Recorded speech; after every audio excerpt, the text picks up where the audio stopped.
Part 2 of parents trying to take my house from my brother. They broke my locks to move in while I wasn't home. As I stated in the first half of my post, many will find this unbelievable and long. Yes, I am aware there are similar sounding posts online already. I've seen a number of them now. But it's not like those posters have a monopoly on this sort of thing happening to them. If anything, I'm surprised this site hasn't been better weaponized against this sort of thing, since entitled people should be more afraid of getting outed here. But anyway, I do not blame anyone who calls BS. I would too if I was reading this.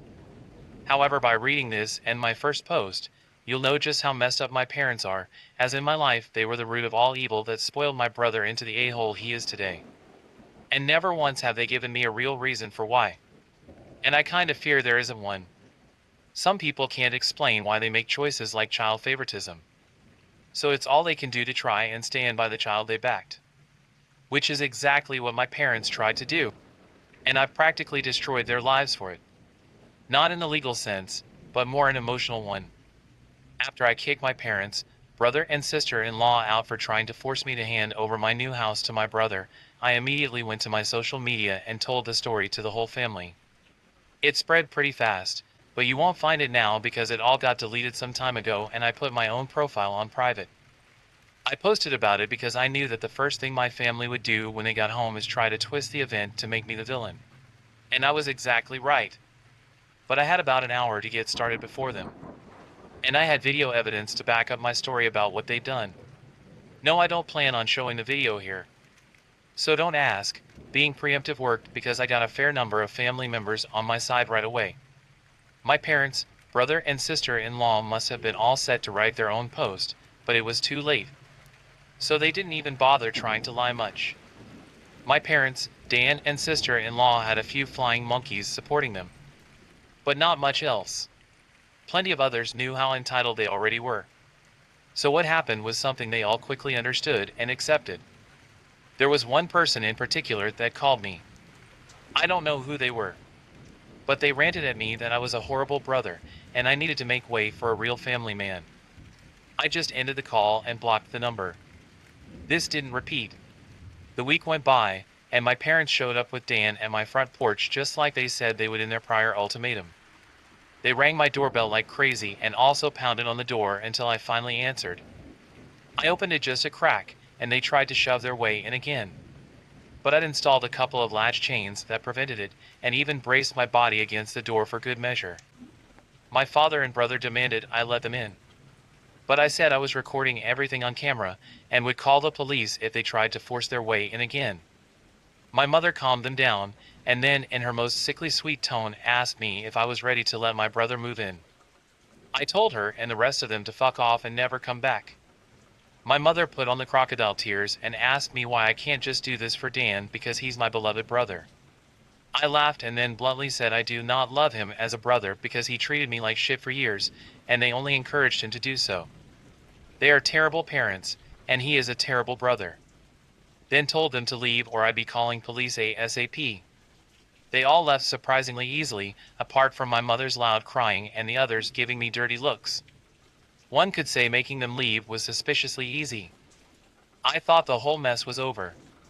But I guess I should have taken them more seriously, because they had other stupid plans. I came home later that week on Friday evening to find a moving truck and my brother's minivan parked in my driveway. It was Dan and his family moving their stuff in. He just waved to me with a shit-eating grin when I saw him. I was furious and told him and the rest of his family to stop. But sister-in-law smugly said to me that like it or not, they were moving in. And then in the most fake way, while tilting her head and puckering her lips, she said that it was okay, because my mommy allowed it. And I should always listen to what my mommy tells me. I seethed with rage just hearing those words and looking at her smug bitchy face. So I locked myself in my truck to call the cops right away. When they realized what I was doing, sister-in-law started pounding on my window and yelling at me to stop. And that I can't do this to her because she and Dan need the house. And she cried, "Why can't you just do this for Dan?" I responded with, "Fuck Dan. It's my damn house. Not his." Then she threatened to key the side of my truck unless I stopped calling the police. All of which the 911 operator heard thanks to the window being slightly open. I told sister-in-law if she damaged my truck, I'd sue her. And she was smart enough to retreat. When the police arrived, Dan and sister-in-law along with their kids had locked themselves in my house.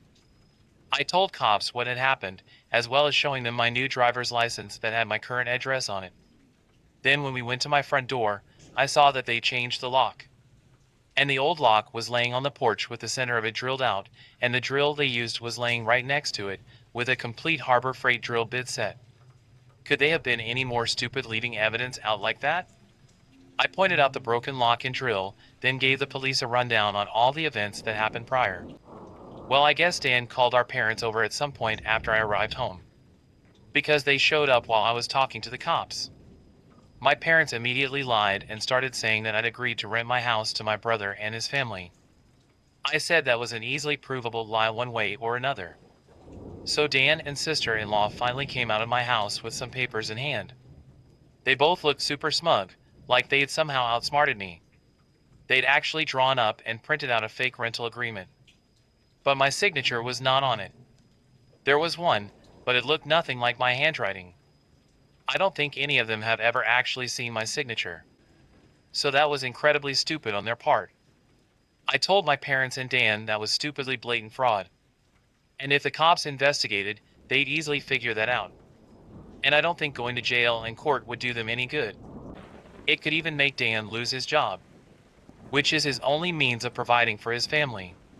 I also said I would get a lawyer and sue for damages if anything of mine was lost, stolen, or broken. And I'd call CPS2 for good measure.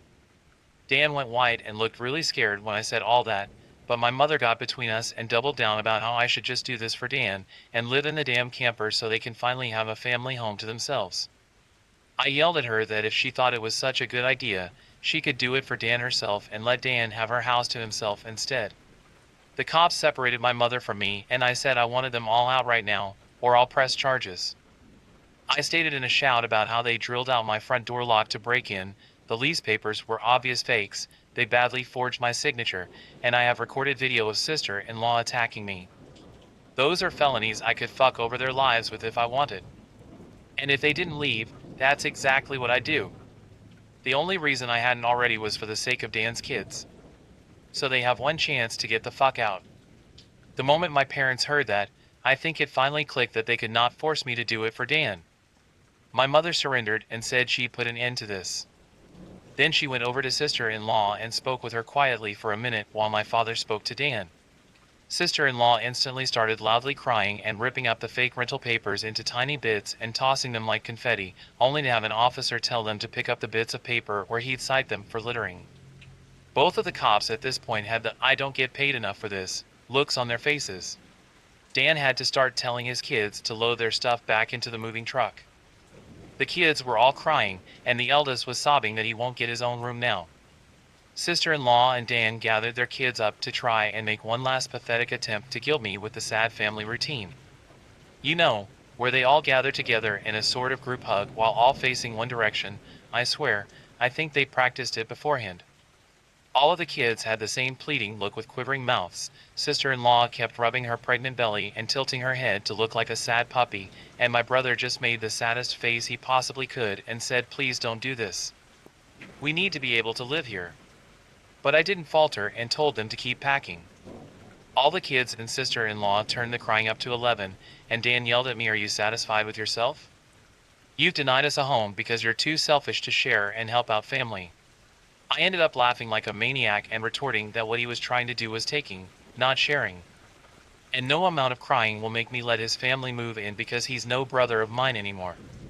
He's just an entitled prick who thinks he can take whatever he wants from me like when we were kids. Dan started F-bombing me until the cops told him to cool it or he'd be in cuffs regardless if I wanted to press charges. He sucked in his lips and looked a mix of afraid and supremely pissed off. I asked the cops if they could stick around until my parents, brother and sister-in-law had all left. And they said they had no intention of going anywhere until this had been resolved. In fact, in the next few minutes 2 cops became 4 as more drove in for whatever reason. That gave my parents some extra incentive to get moving. I made Dan give me the keys to the new lock he'd put on my front door. Though I got another lock the next day anyway because I didn't know if he had copies of the keys or not. He was really reluctant to hand them over. Then instead of handing them to me, he actually threw them down the street and into a storm drain while saying to go get them myself. But one of the cops scolded him for that and made him go get them. He had to pull the grate off just to get them. And he got pretty dirty in the process. When he got the keys back, he just grumbled then slammed them down into my hand. I then told them all to leave and never come back. My mother said I'd be disowned for this, as if that were some kind of threat to me. And I voiced that to them. Then, in an overly sarcastic voice, I said something along the lines of, "Oh no. That means I won't get to come to any holidays with you guys where I always get treated like shit by you all anyway. Because Dan has always been your obvious favorite. You treated all me so badly when I was growing up that if Dan ever needs an organ donor, I wouldn't give him anything.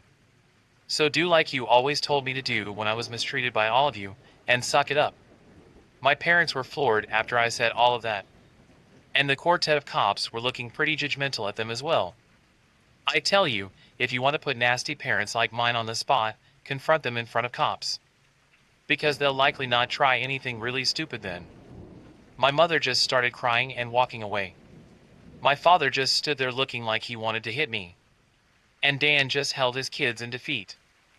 Oh, and sister-in-law was off having a tantrum in my front lawn. Soon enough they all formed a line handing out boxes and got their stuff out of my house. Nothing had been unpacked yet. So it all was taken out pretty quickly.